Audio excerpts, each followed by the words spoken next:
Chères auditrices et chers auditeurs d'Émile et des Cendres, je vous retrouve aujourd'hui pour une interview tête-à-tête avec Pierre Rosenthal. Bonjour Pierre, comment vas-tu? Bonjour, bonjour. Eh bien, écoutez, je vais très bien. Bonjour à tous les auditeurs. Eh bien Pierre, je suis content de t'avoir au micro de la chaîne d'Émile et des Cendres dans cette interview en tête-à-tête. Est-ce que tu peux nous présenter en quelques mots le personnage que tu es? Au départ, j'ai deux passions qui sont la bande dessinée et la science-fiction, auquel on peut rajouter la musique. Et en fait, j'ai commencé ma carrière de journaliste en faisant de la critique de science-fiction chez Métal Hurlant, qui était un magazine de BD qui était assez connu dans les années 80. Et c'est ça qui m'a donné le goût d'écrire, de faire du journalisme. Et après mes études d'ingénieur, où j'ai finalement pratiqué le jeu de rôle, je suis allé voir Casus Belli et voilà, c'est ça qui m'a mis le pied à l'étrier pour commencer à travailler professionnellement dans le jeu de rôle. D'accord. Et tu nous as créé un univers, plutôt un moteur de jeu, que beaucoup de monde utilise. Moi, plus jeune, Pierre, j'avais quel âge? Je devais avoir, ça me rajeunit pas, hein, je devais avoir 17 ans, 18 ans. J'ai trouvé le supplément hors série, Sans Dragon. Donc Sans Dragon, qui était, à mes yeux, un des premiers JDR gratuits et très simple d'utilisation. Parce que je ne sais pas si vous vous rendez compte, auditeurs, auditrices, quand on a 16 ans, qu'on tombe sur l'appel de Cthulhu, qu'on tombe sur Donjons et Dragons, Stormbringer, etc., des jeux de rôle avec un moteur déjà un peu compliqué. Quand vous venez comme moi du monde du livre dont vous êtes le héros, où les règles c'était deux lignes, eh bien tomber sur un jeu comme Simulacre, le moteur Simulacre avec 100 dragons, ça a amené quelque chose de frais et de rapide. Et donc je crois que ça a démarré beaucoup de choses pour toi, Pierre Simulacre. Oui, mais en fait, tu es quand même trop gentil. Ce n'était pas gratuit. Il fallait acheter quand même le hors-série, de Casus Belli, ce qui effectivement faisait que c'était quand même beaucoup, beaucoup moins cher qu'un jeu de rôle en boutique, mais tu as quand même dû mettre quelques sous en allant au kiosque. Voilà. Oui, enfin, quelques sous, c'était pas grand-chose. À l'époque, un Casus Belli, ça devait coûter 30 francs contre un livre de base qui coûtait l'équivalent de 300 francs ou 200 et quelques francs. Donc, ça mettait quand même le pied à l'étrier à pas mal de rôlistes. Et puis, ça a permis à des MJ, à des maîtres de jeu ou des meneuses de jeu, de découvrir leur premier jeu de rôle.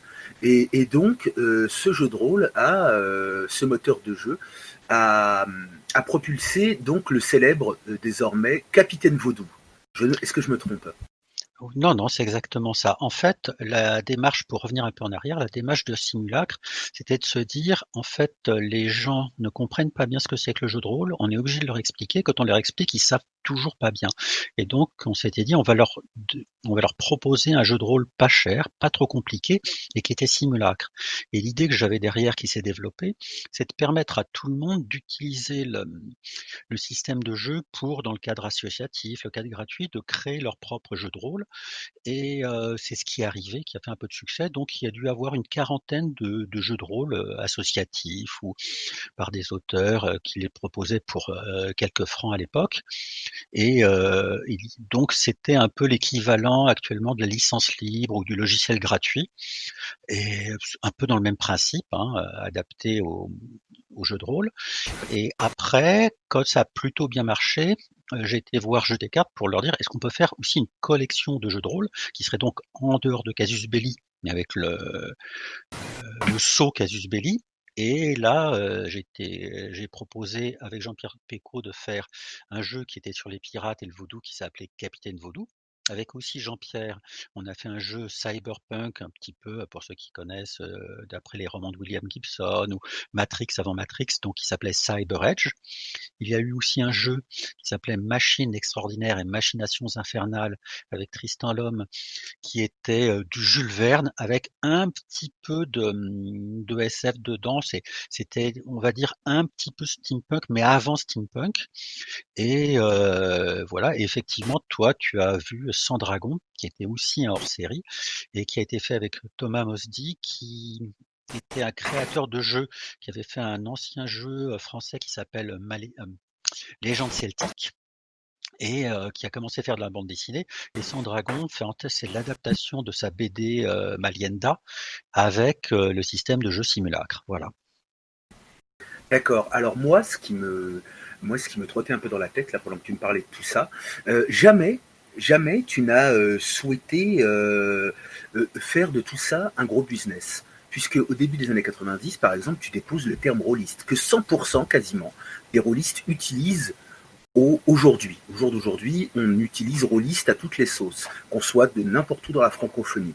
Et tous ces jeux de rôle que tu as créés étaient très abordables. Captain Voodoo, aujourd'hui, c'est le premier jeu basé simulacre où on va vraiment dépenser le prix d'un jeu de rôle contemporain autour d'une cinquantaine d'euros. Mais dans ta vie de créateur de jeux de rôle, tu n'as jamais couru après l'aspect pécunier. Bah, je n'ai pas couru après parce qu'en fait, il était quasiment dérisoire. Donc, j'ai pas un grand mérite à ça parce que je crois que, par exemple, quand j'ai fait Capitaine Vaudou, qui a plutôt bien marché, hein, je crois que j'ai dû gagner, on va dire, allez, on va dire pour l'équivalent de 300 ou 400 francs de droits d'auteur. J'ai dû vendre le système à aller, on va dire, à 50 à 100 francs, quelque chose comme ça, et j'ai dû gagner 3 à 4 000 francs pour faire la maquette du jeu. Donc en fait, voilà, les gens qui écrivaient des jeux de rôle ne gagnaient pas beaucoup d'argent. Je pense par exemple dans les jeux qui ont été les plus vendus, les plus connus du jeu de rôle français à cette époque-là, il devait y avoir Croc, qui est le créateur du jeu de rôle In Nomine Satanis Magna Veritas, qui s'est très très bien vendu. Je ne sais pas s'il a gagné beaucoup d'argent en droit d'auteur ou pas, c'est possible, mais en fait, il a été très vite salarié de Cyrus Productions Asmodée. Donc c'est comme ça qu'il a vécu. Et moi, j'ai vécu du jeu de rôle parce que j'étais rédacteur en chef adjoint de Casus Belli. C'est-à-dire que je connais très peu de gens qui ont réussi à vivre de leurs droits de créateur de jeux de rôle. La plupart du temps, c'est parce que on était salarié dans une autre activité, éditeur, dans une boutique, écrivain, prof, il y a eu des profs, beaucoup. Voilà, donc en fait, moi me doutant ou me rendant compte que de toute façon j'allais pas gagner ma vie avec le jeu de rôle, je me suis dit autant que le jeu de rôle que je fasse ne soit pas très cher et qu'il soit abordable pour les autres. Simulacre, j'en parlais sur l'article que j'ai écrit, que vous pourrez lire autour de Capitaine Vaudou, bientôt sur le blog des Mille et des Cents. Simulacre est gratuit. En demandant à Pierre de faire partie du groupe Facebook Simulacre. Et Pierre nous permet d'avoir le système de jeu si on veut l'utiliser pour son propre jeu qu'on fait ensemble avec ses copains. Pierre nous fournit le moteur de jeu. Donc je me trompe Oui, pas, voilà. Pierre. En fait, sur le groupe Facebook, il y a les deux hors-série Casus Belli d'origine, c'est-à-dire le hors-série numéro 1 avec la première version du jeu, le hors-série numéro 10 avec la deuxième version du jeu. Là, actuellement, vous avez les règles qui sont gratuites, qui sont approximativement, ou disons à 90% celles du jeu Capitaine Vaudou, puisqu'il est basé sur ces règles-là. Mais pour ceux qui n'ont pas accès au Facebook ou surtout qui n'ont pas envie de s'inscrire sur Facebook, les règles actuelles ne sont pas en dehors, mais les règles du hors-série 1 et du hors-série 10 sont sur un forum qui s'appelle Rêve d'ailleurs et elles sont disponibles gratuitement sur ce forum également. Donc, vous faites Google Rêve d'ailleurs, vous vous inscrivez, vous aurez l'accès aux règles historiques de Capitaine Vaudou. Alors, attention, ce qui est disponible, ce sont les règles. Les univers restent toujours la propriété de leurs auteurs. Donc vous ne pourrez pas trouver le jeu complet de Sans Dragon, le jeu complet de Aventure Extraordinaire, parce que le texte reste toujours la propre propriété des co-auteurs qui ont écrit avec moi. Alors, à un moment, ils peuvent décider de le rendre gratuit aussi de leur part, mais ça, c'est pas à moi de prendre la décision.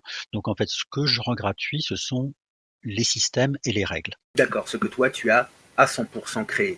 Tu le Voilà. rends gratuit, mais attention, on n'est pas sous une OGL, on n'est pas sous une Open Game licence. Ça veut dire que moi, si je veux créer mon jeu de rôle, est-ce que je peux utiliser le système simulacre si un jour j'ai l'ambition de me faire commercialiser un Kickstarter, etc.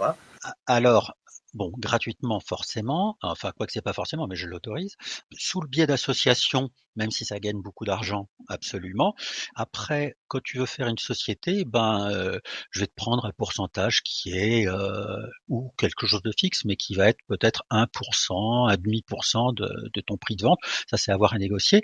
Par exemple, dans le jeu Capitaine Vaudou qui est sorti, mes droits d'auteur, en fait, représentent une partie qui sont ma création et une partie qui sont l'utilisation du système. Voilà, donc en fait, même moi, en fait, je ne donne pas le système à BBE Monolith dans le cadre de la création d'un jeu comme Capitaine Vaudou. Même si je fais partie des créateurs du jeu, il y a la création du jeu et le système. Et le système, pour la plupart des gens, il est gratuit. Si un jour tu montes une société, que tu veux faire un crowdfunding, un financement participatif, là, on devra rentrer en négociation et voir combien je touche comme royauté sur cette chose. Maintenant, ce qui est aussi possible et qui a été fait beaucoup au début dans les années 80, c'est que des gens avaient l'idée d'un jeu. Notamment, il y a un jeu qui s'appelait Alienoid. Je me rappelle plus du nom exact de l'auteur, mais il avait l'idée avec des aliens qui arrivaient sur Terre, et ils se battaient avec les terriens, etc. Il a pris le système Simulacre pour tester son jeu, voir si l'univers marchait bien, si les joueurs s'amusaient ou étaient passionnés par son univers. Et une fois qu'il a vu que ça marchait, il s'est dit, eh ben maintenant je retire le système Simulacre et je remets mon système à moi. Il peut être utilisé comme une espèce de moteur bon marché pour tester est-ce que j'ai envie de faire des super-héros, est-ce que j'ai envie de faire comment dire, un voyage dans l'espace qui est un peu la Star Trek, un peu la Star Wars, mais pas complètement. Bah, je vais utiliser Simulacre, je vais voir déjà si l'univers et le genre d'aventure qu'on fait fonctionnent. Et puis après, bah, on peut se dire, oui, mais alors Simulacre, il permet pas de tout faire, il fait pas exactement ce que je veux. Bah, c'est pas grave, on s'en débarrasse et là, on rajoute un système qui est celui que l'on a développé soi-même. D'accord. Alors, d'auteurs hein, qui connaissent ce système.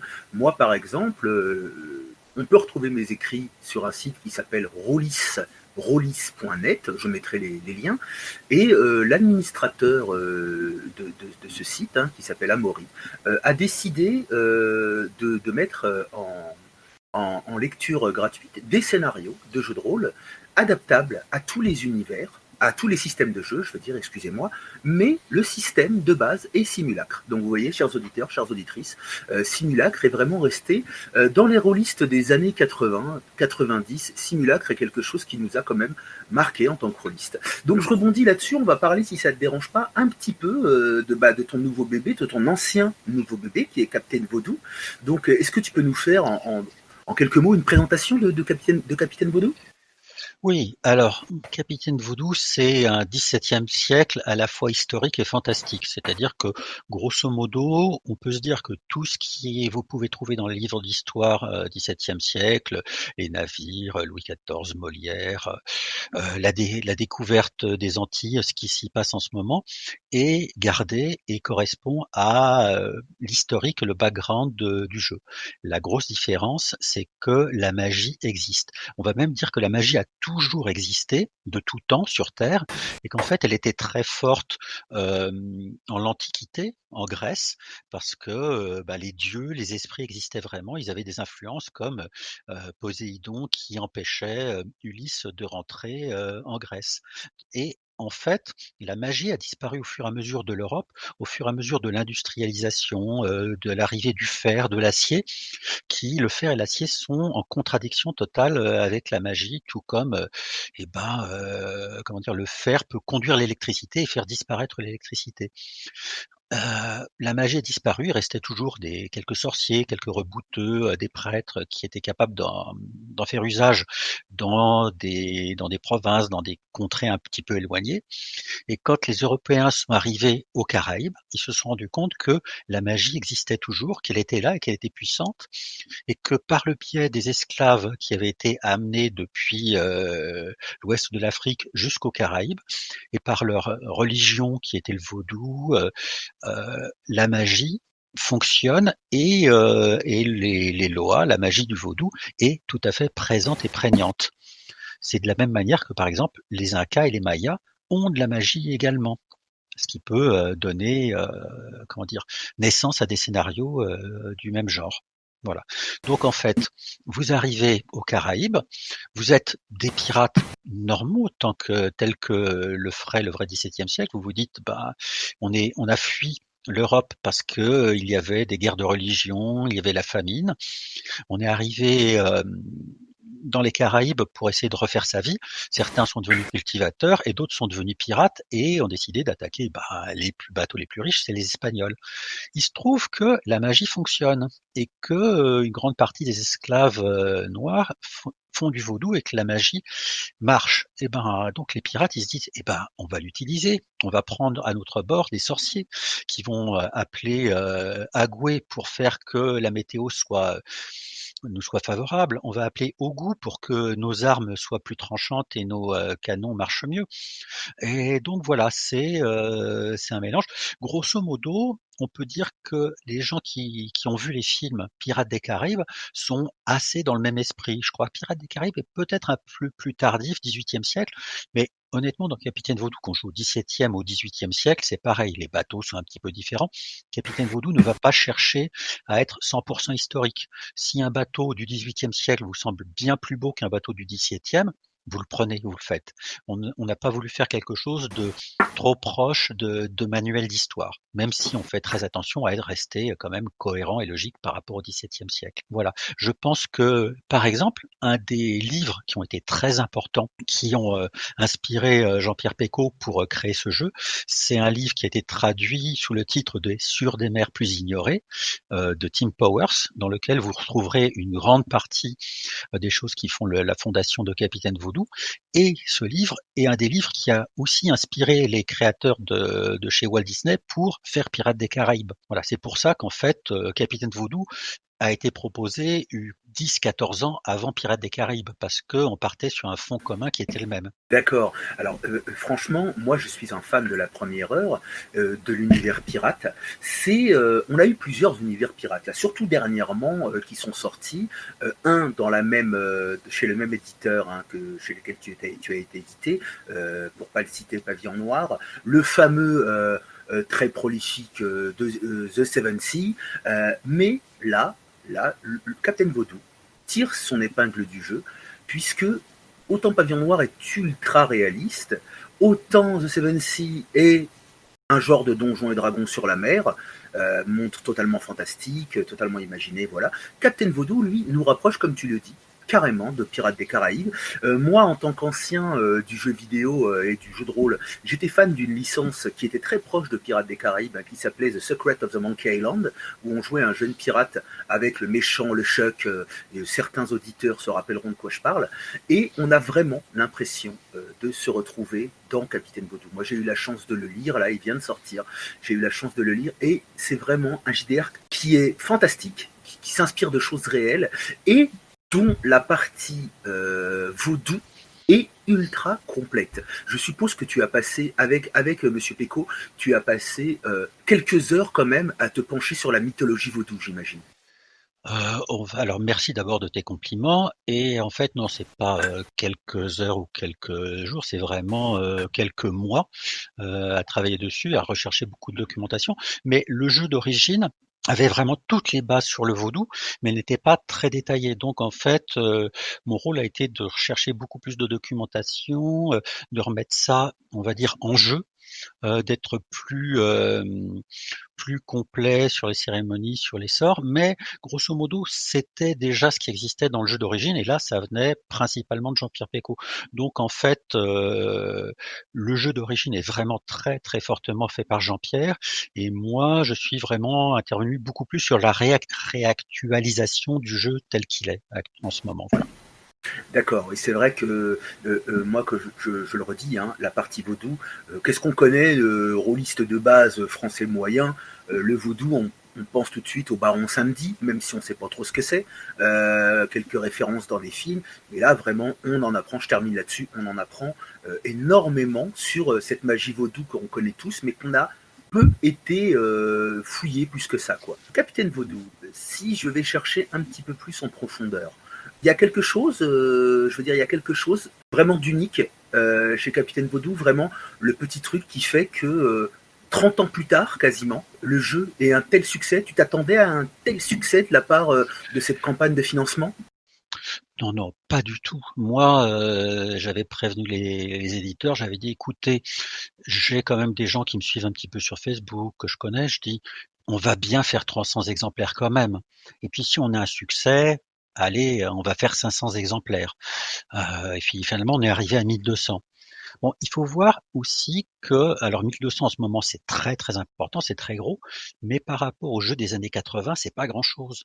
Un jeu qui marchait, correctement, sans plus, dans les années 80, c'était 3 à 5 000 exemplaires. Mais à l'époque, il y avait 5-6 jeux. Donc en fait, dès qu'il y avait un jeu, beaucoup de gens se ruaient dessus et donc les chiffres de vente étaient beaucoup plus gros. Maintenant, il y a pas 5-6 jeux, hein, il y a, 100, 120 jeux différents. Dès qu'ils se vendent à 20 à 30 exemplaires, 2 qui, comme Donjons et Dragons, doivent se vendre à des dizaines de milliers d'exemplaires minimum. Ça, j'ai aucun chiffre, mais je suppose que ça doit être colossal.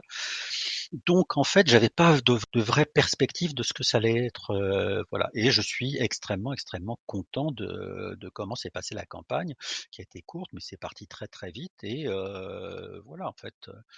Et ce qui a permis effectivement d'avoir suffisamment de bénéfices pour rembourser la mise de départ qui était quand même très, très forte. Et je remercie alors exceptionnellement les 2 éditeurs, mais principalement Monolith qui, a voulu absolument avoir une qualité d'illustration, une qualité de rendu au-delà de ce que l'on fait, normalement, et qui a mis, tous les moyens d'édition qu'il fallait pour que ça arrive. Monolith, on rappelle qu'en plus Monolith ne sont pas du tout issus du jeu de rôle. Monolith, c'est une boîte énorme qui fait des jeux de figurines sur plateau, tels que on a connu Conan, qui a extrêmement bien marché.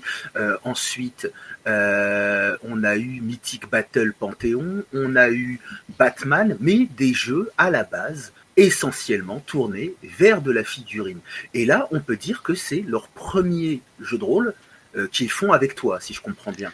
Alors, c'est le premier qui est publié, mais en fait, en ce moment, ils sont en train de travailler sur un autre jeu de rôle qui va s'appeler Gotham, qui est en fait dans l'univers de Batman, hein, comme le nom comment dire? Le laisse Comme entendre. le nom l'indique, ouais. Voilà, qui est, basé plus ou moins sur le système, Chronique oubliée. Donc, en fait, ça va être édité, ça va être à nouveau une coédition Monolith, Black Book Edition, mais effectivement, Capitaine Voodoo est le premier qui est sorti. Alors, Monolith est effectivement une société qui fait, du jeu de plateau et de figurines, mais Frédéric Henry, son fondateur, a commencé par le jeu de rôle. Oui, Frédéric Henry, à qui on doit des pépites du jeu de société, telles que Timeline, que Frédéric Henry maintenant une sommité dans le jeu de société. Et on se rend compte, là, j'en arrive à un nouveau sujet, le jeu de rôle, ça commence vraiment, Pierre, à se démocratiser énormément, puisqu'on a de plus en plus de médias qui s'y intéressent. Avant, comme je le dis dans l'article pour lequel j'ai écrit sur Captain Vaudou, avant tout se faisait autour de Cassius Belli. On a eu des petits magazines qui sont sortis après, des concurrents sérieux, tels que Backstab, chez Asmodée, tout ça. Mais là, réellement, le jeu de rôle, on est en plein boom. On est en plein boom, parce que dans les années 90, on a été un peu diabolisé, on va pas revenir là-dessus, mais c'était pas hype, c'était pas méga cool d'être rôliste, hein. On était un peu entre nous. Là, le jeu de rôle, par rapport à l'époque où tu as créé Simulacre, j'imagine que c'est totalement différent. C'est devenu grand public. Alors oui, tu as raison. En fait, je voudrais faire quand même une différence entre 2 notions que tu amènes. C'est-à-dire qu'effectivement, le jeu de rôle est devenu à la mode. Alors je ne sais pas s'il va le rester ou s'il l'est pas, mais il y a tellement de gens maintenant qui ont joué, qu'on connaît, qui sont dans le domaine du cinéma, du divertissement, de l'écriture, qu'effectivement, il est commun maintenant de dire qu'on a fait du jeu de rôle et ne plus s'en cacher. Donc ça, c'est ce côté démocratisation. Maintenant, quand tu dis que c'est devenu abordable ou qu'il y a une industrie derrière, alors abordable, c'est jamais encore très, très cher, je trouve, mais est-ce que c'est rentable? Est-ce qu'il y a de quoi faire derrière? on va dire, une industrie du jeu de rôle. Je suis pas spécialement convaincu, en dehors de quelques gros éditeurs qui effectivement s'en sortent très bien, hein. Aux États-Unis, Wizard of the Coast, Chaosium. En France, il y a Black Book qui est vraiment très bien placé. Mais après, dans les éditeurs un petit peu en dessous, moi je suis pas du tout hein, dans cette partie-là du jeu de rôle, donc je ne pourrais pas dire si les gens en vivent vraiment, s'ils ont du mal. Mais voilà. Ce qu'il faut quand même voir, c'est que le jeu de rôle, depuis le départ, même si ça n'avait pas été évident, c'est un jeu de société. Et donc, le jeu de rôle a bénéficié aussi de tous les progrès qu'on a fait dans le jeu de société, ne serait-ce que techniquement, c'est-à-dire l'impression, la distribution du jeu, les illustrations, la qualité de ces choses-là. Mais il est arrivé aussi la même chose, c'est-à-dire que le jeu de société, à une époque, était, comment dire, moins connu et il y avait moins de jeux qui sortaient, ce qui faisait que les quelques acteurs du jeu de société gagnaient à peu près bien leur vie. Et maintenant, il y a un nombre de sociétés de jeux de société, il y a un nombre de jeux qui sortent par année qui est colossal. Et pour l'instant, c'est une bonne bulle, donc ça marche très bien, les gens sont très contents, ils gagnent de l'argent. Je suis pas persuadé, ça c'est mon côté un peu pessimiste, hein, que à un moment il n'y ait pas un petit effondrement quand on va se rendre compte que, eh ben, on ne peut pas acheter un jeu toutes les semaines et jouer à un jeu différent toutes les semaines, voilà, avec ses amis. Oui, surtout que on est sur une industrie qui, malheureusement pour nous, est assez coûteuse, hein. Un bouquin de base maintenant, un livre de base, on l'achète pas au hasard. C'est pour ça qu'il y a des chaînes comme Dénil et Descent qui vont parler, ou comme Rollis TV, nos confrères, qui vont parler des jeux avant qu'on puisse les acheter. C'est vrai qu'un livre de base, ça revient maintenant en moyenne autour de 50 €. C'est quelque chose qui va pas se faire sur un coup de tête. Autant on va acheter un petit jeu à 15 € dans une boutique n'importe où maintenant en grande surface, autant le jeu de rôle, on reste quand même sur un public de niche, puisqu'en plus, je le rappelle, c'est le maître de jeu qui souvent claque un peu le portefeuille, et les joueurs, le grand avantage, c'est qu'ils viennent, c'est un hobby qui est quasiment gratuit pour les joueurs, mais qui est coûteux pour le maître de jeu. Donc Absolument. voilà. J'en arrive à une autre question.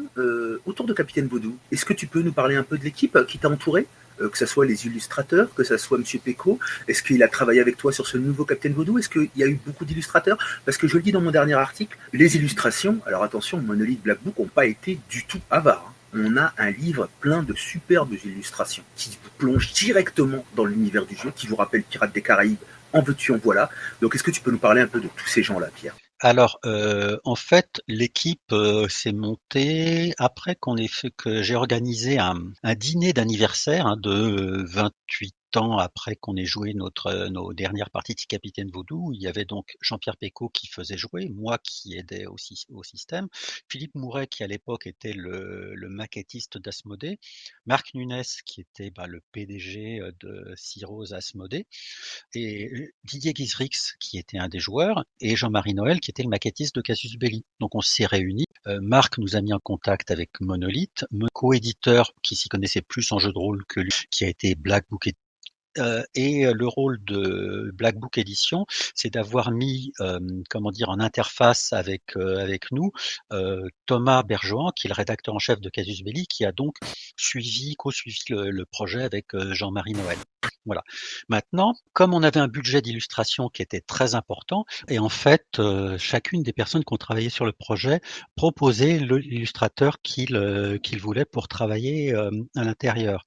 Jean-Pierre Pécaud, qui fait une bande dessinée Capitaine Vaudou, a proposé que la couverture soit faite par la même personne qui allait faire la couverture de Capitaine Vaudou, donc Hugo Pinson. Et il y a quelques illustrations intérieures qui ont été faites par le dessinateur de Capitaine Vaudou qui s'appelle Darko Perovic, que vous découvrirez lorsque la bande dessinée sera sortie. Fred Henry a été très enthousiaste et nous proposait un dessinateur que je ne connaissais pas, qui avait fait de la bande dessinée autre chose, qui s'appelle Anthony Jean. La plupart des illustrations très dynamiques, avec plein de pirates partout dans les scénarios, c'est Anthony Je Jean. rebondis maintenant sur un de mes sujets préférés. Est-ce que tu as d'autres projets? Est-ce que tu as quelque chose que tu as envie de nous parler d'un de tes futurs projets, quelque chose que tu as sous le coude en ce moment? Alors si, j'ai toujours des trucs dans l'esprit, j'ai toujours des choses, mais en fait, ça c'est un conseil que je vais donner aux gens qui viennent, aux créateurs de jeux qui vont voir des éditeurs en disant: «Ah j'ai une super idée de jeu de rôle, ça va être ceci, cela», et puis qui sont très déçus parce que l'éditeur ne donne pas suite. Une idée ne sert pas à grand chose. Ce qu'il faut, c'est d'avoir quelque chose qui est déjà écrit. Donc moi, j'ai 4, 5, 6 idées sur lesquelles j'ai 3, 4, 5 lignes, parfois une pleine page, mais pas plus. Et pour moi, tant que ça n'a pas dépassé ça, ça reste, comment dire, au stade de la douce rêverie. Voilà. Donc oui, j'ai des idées. En fait, j'ai des idées souvent quand je vais marcher le matin pour me dégourdir les jambes et je réfléchis, je me dis ah tiens si je faisais quelque chose dans ce genre-là, ce serait pas mal. Parfois, ça va un petit peu plus loin ou pas, mais voilà. En fait, j'ai rien qui pourrait dire que sur lequel je vais travailler. Il y a toujours, par exemple, une espèce de serpent de mer où il y a un ou 2 éditeurs qui m'ont demandé, c'est est-ce qu'il y aura un jour d'une réédition de, mon jeu hyper complexe qui s'appelait Athanor? Pendant longtemps, j'ai dit: «Ça m'étonnerait» ou «Sans doute non». Maintenant, je dis: «Pourquoi pas?» mais alors le pourquoi pas, c'est un pourquoi pas avec une chance sur 100, voilà. Donc c'est pas un projet, en fait. D'accord, d'accord, Pierre. Ben, là, on a quand même une petite question en tant que fan de simulacre. Hein, on est beaucoup à se poser la question. Est-ce que on peut imaginer un livre de base avec le moteur de simulacre, je veux dire simulacre prêt à jouer, comme on peut le voir chez certains éditeurs qui ont fait faillite ou, Libreté ou des choses comme ça. Est-ce qu'on pourrait imaginer un livre qui nous donne simulacre avec une version physique, un peu comme on a pu voir à l'époque chez Cassius Belli, quoi. Alors c'est tout à fait faisable. Est-ce que ça va avoir lieu? Je ne sais pas trop. En tout cas, moi, je suis comment dire? Ni pour ni contre, c'est-à-dire que je pense moi ça me ferait plaisir, hein, que ça ressorte, qu'il y ait des univers et tout. Maintenant, dans les années, courantes, est-ce que ce serait quelque chose qui, comme à l'époque, est très, très peu cher et accessible à tout le monde? Auquel cas, est-ce que des gens sont prêts à acheter quelque chose avec peu d'illustrations, pas de couleurs, voilà, pour que ça reste, comment dire? Accessible parce qu'à l'époque, quand on faisait, ça hors série Casus Belli, on en a tiré, 15 000 exemplaires de Simulacre. Donc en fait, les Ah coûts oui, ce étaient qui très était quand faibles même. par et tout et en fait, c'est parce que c'était un magazine que ça s'est très, très bien vendu et c'est parce que c'était un magazine qu'on a pu, à l'époque, engager des gens pour faire ça. Je pense qu'on peut arriver à faire un simulacre à 300-400 exemplaires avec des illustrations correctes, mais pas forcément toutes couleurs, je ne sais pas. Mais peut-être qu'un éditeur me contactera un moment en disant: «On va faire quelque chose de luxe, on va mettre autant d'argent que dans Capitaine Vaudou». J'en serais très content. Mais bon, Capitaine Vaudou, moi j'ai commencé à y réfléchir quand Jean-Pierre m'en a parlé par rapport à sa bande dessinée, il y a 3-4 ans. Après, pendant 1 ou 2 ans, on s'est dit: «Ah, est-ce qu'on va trouver un éditeur? Comment est-ce qu'on passerait?» et donc il s'est passé 1 an où il ne s'est rien passé. Puis après, on a passé 5-6 mois à se dire: «Tiens, quand même, on pourrait essayer de recontacter les anciennes personnes avec qui on avait joué» et après, une fois qu'on s'est lancé dedans, il s'est écoulé encore 1 an et demi, 2 ans avant que le financement commence. Donc en fait, entre le moment où je me dis: «Ah, pourquoi pas? Ce serait peut-être une bonne idée», il se passe 5 ans, hein, sur un truc qui Ah oui, existait quand même. déjà, sur Ouais. un produit qui existe déjà. Je pense que si je faisais un nouveau simulacre, pour les règles, il y a pas un vrai gros problème, mais j'aimerais bien à ce moment-là que chacun des univers soit plutôt bien détaillé, que les scénarios soient bien écrits, que les illustrations correspondent vraiment à quelque chose de beau et finalement, peut-être que ce ne serait pas accessible et que ça serait dans les mêmes prix qu'un jeu de rôle actuel. Je ne sais pas. Donc et ça, c'est plus l'éditeur qui va le voir plutôt que moi, qui, moi, vais être, plutôt à ce moment-là auteur. Donc D'accord. c'est toujours un quand même, un accord entre un éditeur et un auteur pour voir de quelle façon, ça doit se faire ou ne pas se faire. D'accord. Ben, en tout cas, c'est vrai que c'est une petite volonté des fans, mais comme on dit en anglais, wait and see. Donc Voilà, après, on si verra les tout gens ça. voilà, si les gens veulent avoir les nouvelles règles, celles qui sont grosso modo celles de Capitaine Voodoo, elles sont disponibles gratuitement. Maintenant, je n'ai pas d'univers à proposer ou d'univers multiples à proposer ou de scénarios à faire, dans ce cadre-là. Donc en fait, ce que je propose, c'est un moteur de jeu, ce qui en fait, c'est quand même une petite partie d'un jeu de rôle. Un jeu de rôle, c'est un moteur de jeu, un univers et une proposition de qu'est-ce que les personnages vont faire dans cet univers et ce jeu. Donc il y a ces 3 piliers.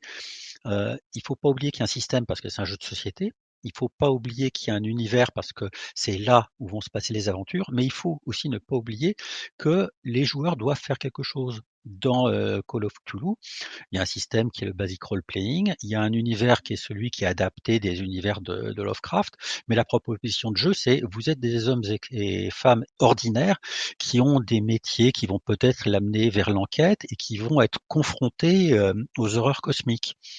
Donc en fait, là, on a bien les 3 piliers. Pour l'instant, moi, avec Simulacre, je ne propose que le pilier, des règles aux autres D'accord. personnes de le faire. Capitaine Vaudou est un vrai jeu de rôle, il a les 3 piliers. D'accord, d'accord. Eh ben, écoute, on comprend mieux un peu le fonctionnement, le tout ça. Eh bien, on arrive bientôt à la fin de cette interview, Pierre, et moi, j'aime poser une question à mes interlocuteurs. Y a-t-il en ce moment un coup de cœur dont tu as envie de nous parler, quelque chose qui te tient à cœur, que tu aimerais nous faire découvrir, que ce soit de la fiction, que ce soit un film, que ce soit n'importe quoi, une musique. Est-ce qu'il y a quelque chose qui te tient à cœur en ce moment et que tu aimerais nous partager, Pierre? Eh ben, on va rester dans le cadre du jeu de rôle. Voilà, en fait, ce dont j'aimerais vous parler, c'est pas du tout, comment dire? De la musique, de la bande dessinée et cetera. C'est revenir je vais vous parler d'un jeu de rôle, qui est le jeu de rôle qui m'a vraiment le plus plu de ces 5 dernières années. Ça s'appelle Wurm, ça s'écrit WU-RM, dans lequel on joue lors de la préhistoire, soit des Cro-Magnons, soit des Néandertaliens et c'est extrêmement, beau avec, car Emmanuel Roudier est un superbe illustrateur. Il a écrit tous les textes, il a maquetté le jeu. C'est extrêmement bien détaillé car, il a fait vraiment des études sur la paléontologie et donc tout ce qu'il dit, à l'intérieur de ce jeu-là est effectivement très, très, proche de l'histoire telle qu'elle est. Mais en même temps, il rajoute, comment dire? Du chamanisme, on va dire un peu de fantastique ou de magie, qui est très, très bien intégré à l'intérieur de ce cadre. Donc on n'est pas dans une situation où on se dit: «Mon Dieu, qu'est-ce qu'on va faire dans ce jeu-là? Est-ce qu'on va rester à aller, cueillir des baies et chasser, des mammouths?» Oui, on fait ça. Oui, c'est très important parce qu'il faut qu'on se déplace, il faut qu'on arrive à survivre, il faut qu'on rencontre d'autres tribus pour, perpétuer, et bah, la survie, de l'espèce. Mais en même temps, on peut, rencontrer, les esprits, des tigres à dents de sabre qui vont, venir, alors peut-être qu'il y a pas de tigre à dents de sabre, hein, ça c'est moi qui est en train de le dire, parce que Emmanuel dirait: «Non, non, absolument pas, à cette époque-là, il n'y en a pas. Là, il faut, voir Worm». Mais ce jeu-là est extrêmement simple, son système de jeu est vraiment, très aisé à prendre en main. Les scénarios qu'il propose à l'intérieur du jeu sont tout à fait, faciles à jouer pour tout le monde et donc vraiment si je recommande un autre jeu, en dehors de de Capitaine Voodoo bien sûr, mais franchement, n'hésitez pas, achetez Worm et surtout jouez à Worm. Eh ben écoute, formidable. Moi, j'ai eu la chance de jouer à Worm, première édition, il y a à peu près plus de 10 ans, et c'est vraiment superbe. Alors, si vous aussi, vous voulez aller visiter les grottes de Lascaux, version jeu de rôle, eh bien, Pierre Rosenthal nous propose d'aller découvrir Worm. On mettra le lien dans les commentaires de la vidéo pour pouvoir aller nous aussi se tenter à ce jeu, et bien sûr, tous les liens que Pierre nous a cités, on essaiera d'en mettre le maximum en commentaire dans cette vidéo. Eh bien, Pierre Rosenthal, je te remercie d'avoir partagé cette interview avec moi, en espérant que tu as pris autant de plaisir que j'en ai pris. Oui, absolument, puis je te remercie et puis, j'espère que je n'ai pas un peu trop bafouillé pour, les gens qui vont nous écouter. Eh bien, chères auditrices, chers éditeurs du blog d'Émile et des Cents, c'était une interview avec Monsieur Pierre Rosenthal, ce qu'on appelle les interviews chez moi en tête à tête. Donc, on se retrouve bientôt pour plusieurs articles, pour plusieurs interviews et encore pour plus de jeux. Allez, à bientôt tout le monde.